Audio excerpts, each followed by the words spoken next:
নমস্কাৰ, মই প্ৰিয়ম আৰু আপোনালোকে চাই আছে গোলাঘাট ডায়েৰী। আজি আমি গোলাঘাট ডায়েৰী দৰ্শকক দেখুৱাব বিচাৰিছোঁ গোলাঘাট চহৰৰ মাজমজিয়াত থকা ঐতিহাসিক ব্ৰিটিছ চিমেটেৰী।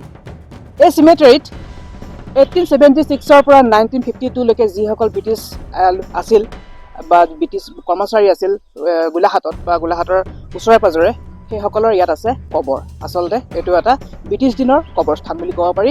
আৰু ইয়াত আছে প্ৰায় 28টা কবৰ, যিখিনি আমি চকুৰে দেখিছোঁ বা প্ৰত্যক্ষভাৱে দেখিছোঁ। ইয়াতে আছে 28টা কবৰ আৰু সেইখিনি আমি যিখিনি মানে ধৰক চকুৰে দেখিছোঁ, আৰু যিখিনি চকুৰে দেখা নাই হয়তো আৰু কবৰ সোমাই থাকিব পাৰে, কাৰণ সেইখিনি সময়ত হৈছিলে বৰ ভূঁইকঁপ। এতিয়া আমি দেখুৱাম আপোনালোকক ইয়াত কিমানখিনি কবৰ আছে আৰু কোন কোন চনৰ আছে বা কোনসকল লোকৰ ইয়াত আচলতে কবৰ দিয়া হৈছিলে দেখুৱাম।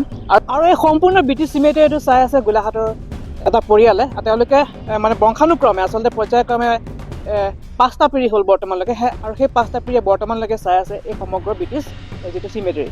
আৰু আমি তেওঁলোকৰ আচলতে ঘৰলৈ আহিছোঁ আৰু তেওঁলোকৰ লগত চিনাকি কৰাই দিম।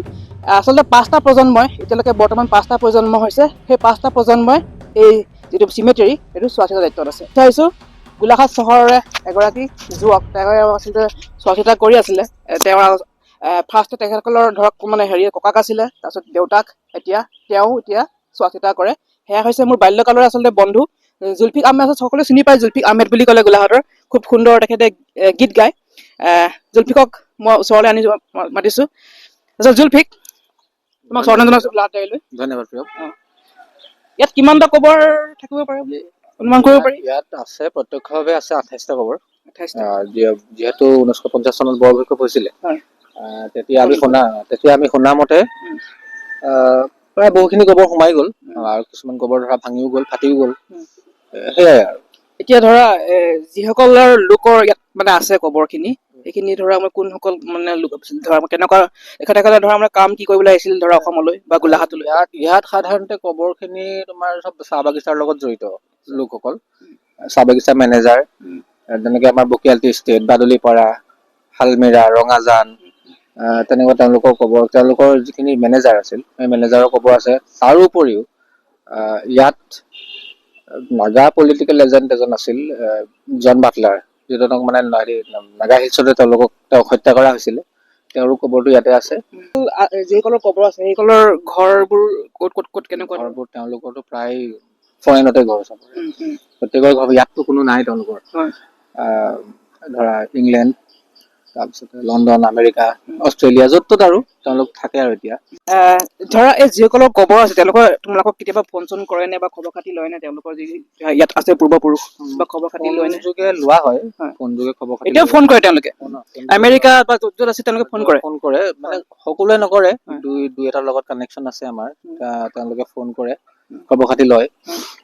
আৰু বিশেষকে ফোনত নহয়, প্ৰায় আমাৰ ইনষ্টাগ্ৰামতে কৰা হয়। ইনষ্টাগ্ৰাম হয়তো মানে ফোন কৰিব নোৱাৰি, হয়তো নোৱাৰিব, সাগৰৰ সিপাৰে আছে, ইপাৰে আছে, ফোন কৰিব নোৱাৰে, মেইল কৰা হয়, মেইল কৰে তেওঁলোকে। তাৰপিছত ব্ৰিটিছ এছ'চিয়েশ্যনৰ লগত আমাৰ যোগাযোগ আছে, এতিয়াও যোগাযোগ আছে, তেওঁলোকৰ লগত তেওঁলোকে খবৰ খাতি লৈ থাকে। ধৰা তেওঁলোকে ফটো পঠিয়াবলৈ কয়, ভিডিঅ' পঠিয়াবলৈ কয়, আমি পঠিয়াও ঠাইখিনি। কিবা খৰচা পাতি খৰচা পাতি চাফ-চিকুণৰ ক্ষেত্ৰত কিবা? নাই, সেইটো আমাৰ গোলাঘাট মিউনিচিপালিটি বোৰ্ডে কৰে। মিউনিচিপালিটি কৰি আছে ন? মানে ডাক্তৰ অজিত বৰুৱা যেতিয়া চেয়াৰমেন আছিল, তেতিয়া আমাৰ মাননীয় মন্ত্ৰী অজন্তা বিহাৰৰ মন্ত্ৰী আছিলে তেওঁ অলপমান তেওঁলোকে মানে এইটো পুনৰুদ্ধাৰ কৰাৰ নিচিনা হ'ল। জহিক হৈ গৈছিলতো, ৱাল চোৱাল বিলাক জহিক হৈ গৈছিল। তাৰপিছতে তেওঁলোকে মানে সেইবিলাক ঠিক ঠাক কৰি দিলে। এইটো এটা খুব ধুনীয়া এটা বস্তু আছে গোলাঘাট চহৰৰ মাজমজিয়াতে। এইখিনি কিবা এটা ধৰা মানে পুনৰ সংৰক্ষণ কৰি ৰাইজৰ বাবে মুকলি কৰিলে হয়তো। মোৰ মতে ব্ৰিটিছ চিমেট্ৰি ৰাইজৰ বাবে নহয় আচলতে। এই বস্তুটো চিক্ৰেট বস্তু এটা, মানে নহয় আৰু শান্ত বস্তু এটা। ইয়াত মানে যদি ৰাইজৰ বাবে মুকলি কৰা হয়, ইয়াত মানে বিভিন্ন ধৰণৰ লেতেৰাও বহুত বেছি হ'ব, এক নম্বৰতে কথা। আৰু শ্মশান বুলিলে চাফা হৈ থাকিব লাগে, লেতেৰা কৰিবই সেইটো। আৰু জহিক হৈ যাবলৈও আছে, মানে হাত দিব মানুহে, ধৰা মানে হাত দি চাব, সৰু ল'ৰা ছোৱালী আহিলে উঠি দিব ওপৰত। গতিকে সেই বস্তুটো ঠিকে আছে, যেনেকে আছে ঠিকে আছে। গোলাঘাট মিউনিচিপালিটি বোৰ্ডে যেনেকৈ সংৰক্ষণ কৰি ৰাখিছে, মোৰ বোধেৰে ভালেই কৰি ৰাখিছে। তেওঁলোকে ধৰা গোটেইখিনি চাফ চিকুণ কৰি থাকে। চাফ চিকুণ মাজে সময়ে তেওঁলোকে চাফ চিকুণ কৰে, তাৰ আমাৰ পাপাই কৰে চাফ চিকুণ। মই আভ্যন্তৰীণ দিশটোহে চোৱা চিতা কৰো, বাকী সম্পূৰ্ণ কাম পাপাই কৰে আমাৰ, জালাল আহমেদ। কেতিয়াবা কি কয় ধৰা মানে হেৰি কেতিয়াবা অজন্তা বাইদেউ কেতিয়াবা অজন্তা বাইদেউ আহে মাজে মাজে মাজে চাই যায়। চাই যায়। ডাক্তৰ অজিত বৰুৱা আহি থাকে মাজে মাজে চাই থাকে তেওঁ। সেইখিনি সময়তে চাগে ঠিক কৰা হৈছিল নেকি অজিত বৰুৱা ছাৰ যেতিয়া ধৰা মানে হেৰি পৰৱৰ্তী হৈ আছিল সেইখিনি সময়তে চাগে বস্তুখিনি চকুত 2010-11 মানতে সেইখিনি আমাৰ চকু দিয়া হৈছিল। তাৰ আগত চাগে ইমানকে হেৰিকে নাছিল চাগে বস্তু স্পষ্টকে নাছিল, বস্তুখিনি স্পষ্টকৈ আছিল। নাম চামবোৰ উদ্ধাৰ কৰা হোৱা নাছিল চাগে। নামখিনি উদ্ধাৰ কৰা হৈছিল। নামখিনি উদ্ধাৰ কৰিবলৈ কাৰণে ডাক্তৰ অজিত বৰুৱাই যথেষ্টখিনি হেৰি কৰিলে, কষ্ট কৰিলে তেওঁ। ডাক্তৰ অজিত বৰুৱাই নামখিনি উদ্ধাৰ কৰা বুলি ক'ব পাৰি। তেওঁ নাম উদ্ধাৰ কৰিলে সেই তাত আগফালে ফলক এখন লগালে, 28টা কবৰৰ ফলকৰ সেই নামখিনি যাতে তুমি পাবা চালেও, তাৰ ওপৰত যে তোমাৰ বাউণ্ডেৰী ৱাল খিনি দিলে ধুনীয়াকৈ। এইবিলাক অলপ ৰিপেয়াৰিঙৰ প্ৰয়োজন আছিলে, ৰিপেয়াৰিং কৰি দিলে। এইবিলাক সব বনাই দিলে, তোমাৰ যিবিলাক আমি খোজকাঢ়ি আছো আমি বনাই দিলে ধুনীয়াকৈ। কাৰেণ্ট লগাই দিলে, পানীৰ ব্যৱস্থা কৰি দিলে তেনেকে। আৰু এতিয়া আমাৰ পৌৰপতি আছে আমাৰ দুলুমণি বৰবৰা, তেওঁ মাজে সময়ে আমাৰ খবৰ লৈ থাকে বা এখন চোৱা চিতা কৰি থাকে। তেওঁ ইয়াৰ ইলেক্ট্ৰিক বিল পৰ্যন্ত তেওঁলোকে দিয়ে। মানে ইয়াৰ বিল খিনি মানে চব মানে পৌৰৰ পৰা দিয়া তেনেকুৱা মানে পুৰা সম্পূৰ্ণকে তেওঁলোকৰ নিজৰ দৃষ্টি ৰাখিছে। তেওঁলোকে যোগাযোগ কৰি ৰাখে আমাৰ লগত। ঠিকে আছে, সুন্দৰ পৰিৱেশ আৰু খুব ধুনীয়া এটা পৰিৱেশ, শান্তশিষ্ট পৰিৱেশ। ইয়ালৈ আহি সঁচাকে ভালো লাগে। তোমাৰ খ্ৰীষ্টমাছৰ সময়ত কিবা ইয়াত অনুষ্ঠান কিবা ৰাখে নেকি? তেওঁলোকৰ ফালৰ পৰা কিবা কয় নেকি যে ইয়াত মম জ্বলোৱা বা কিবা? নাই, তেওঁলোকে মম জ্বলোৱা পৰ্ব নকৰেই। তেওঁলোক আহিলেও মম নজ্বলায়। তেওঁলোকে আহে নে বাৰু? তেওঁলোকে মাজে মাজে ডিচেম্বৰৰ আশে পাশে আহে তেওঁলোক। তেওঁলোকে মম নজ্বলায়, তেওঁলোকে মম জ্বলোৱা পৰ্বটো তেওঁলোকৰ নাহে।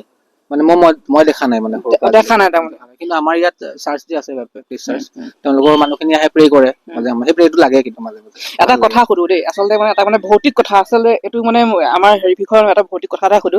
যিহেতু আপোনালোকৰ ঘৰটোৰ ওচৰতে আৰু ইমান ডাঙৰ এখন মানে কবৰস্থান বুলি ক'ব পাৰি, কেতিয়াবা কিবা ভৌতিক অনুভূতি পাইছে নে বাৰু? মানে এনে চোৱা, মই কথা এটা কৈছো, তেনেকুৱা ধৰণৰ বস্তু বিলাকত পেৰানৰ্মেল এক্টিভিটিজ কিবা কিবি ধৰণৰ থাকিব পাৰে। সেইবোৰ মানুহৰ চকুত নপৰিব পাৰে, চকু দৃষ্টিগোচৰ নহয় নপৰে। আমাৰো বৰ বিশেষ মানে কষ্ট নহয় এইবিলাক, কিন্তু থাকে কেতিয়াবা কিবা ধৰা শব্দ বা কিবা এনেকুৱা অপেনলি ধৰা মই যদি ক'বলৈ যাওঁ কিছুমান কথা বেয়া হ'ব, হেৰি বিতৰ্কৰ মাজলৈ গুচি যাব। বিতৰ্ক বুলি নহয়, মানে হাঁহিব, মানুহে হাঁহিব। চায়েন্সৰ যুগত এইবোৰ অন্ধবিশ্বাসৰ কথা কৈ দিলে মানুহ ক'ত পালেগে আৰু মানুহ ক'ত পালেগে। গতিকে সেই বস্তু থাকে, পেৰানৰ্মেল এক্টিভিটিজ কিন্তু প্ৰত্যেকখন শ্মশানতে থাকে। অকল বোলে এখন ব্ৰিটিছ শ্মশান বুলি পুৰণা বুলি সেইটো নহয়।